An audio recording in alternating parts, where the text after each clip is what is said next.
Hi అండి అందరికీ good afternoon. ఈరోజు మధ్యాహ్నం రవ్వ లడ్డు చేస్తున్నాం మా పిల్లల కోసం. ఇంకో ఈ కప్పుతో అయితే కప్పున్నర రవ్వ వేపుకుంటున్నా. ఒక కప్పు పచ్చి కొబ్బరి తురుము వేసుకోవాలి. పచ్చి కొబ్బరి తురుము అన్నా కదా, ఇదే తురుముకున్నా ఒక కప్పు. ఉప్మా రవ్వ సిమ్లో పెట్టుకొని మంచిగా దోరగా అయ్యేటట్టు వేపుకోవాలి. ఇందులో పచ్చి కొబ్బరి తురుము కూడా వేసుకొని మనం పచ్చి కొబ్బరి తురుము కూడా వేసుకోవాలి. వేసి రెండు కలిపి మంచిగా వేపుకోవాలి. ఇందులో 2 స్పూన్లు నెయ్యి వేసుకోవాలి. ఇవ్వండి, ఒక 2 స్పూన్లు నెయ్యి వేసుకొని చూసారండి. ఇంకో ఇలాగా మంచిగా దోరగా వేయించుకొని కమ్మటి వాసన వస్తుంది. 2 స్పూన్ల నెయ్యి కొబ్బరి వేసాం కదా, 1 స్పూన్ నెయ్యి వేసుకొని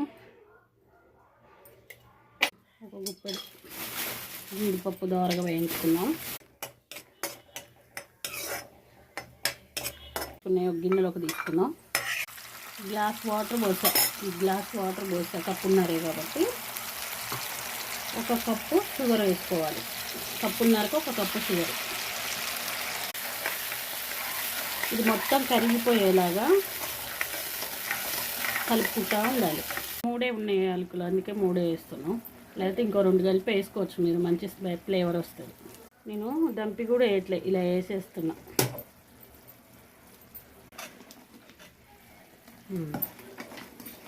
చూసారా, మొత్తం కరిగిపోయింది. షుగరు సిరప్ లాగా అయింది. ఇప్పుడు ఈ రవ్వ మొత్తం ఇందులో పోసేసుకోవాలి.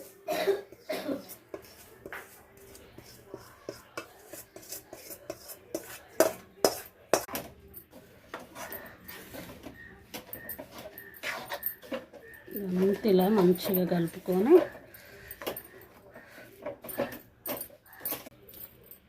పలుకులు వేసుకున్నాం కదా, ఇదంతా వేసి ఒక 1/2 అవర్ ఫ్యాన్ కింద పెడదాం. చల్లారిపోతుంది.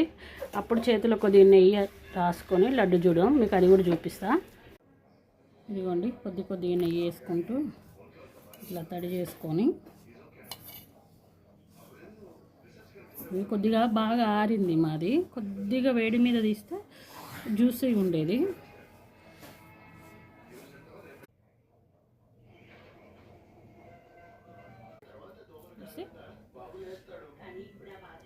చూసారా, మంచి గుండ్రగా వచ్చింది.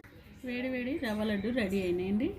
మీరు ఎవరైనా చేసుకోవాలనుకుంటే చూసారు కదా, ఆ వీడియో ఫాలో అయ్యి చేసుకుని చాలా బాగా వస్తాయి. టేస్ట్ ఎలా ఉన్నాయో మేము తిని చెప్తాం మీకు.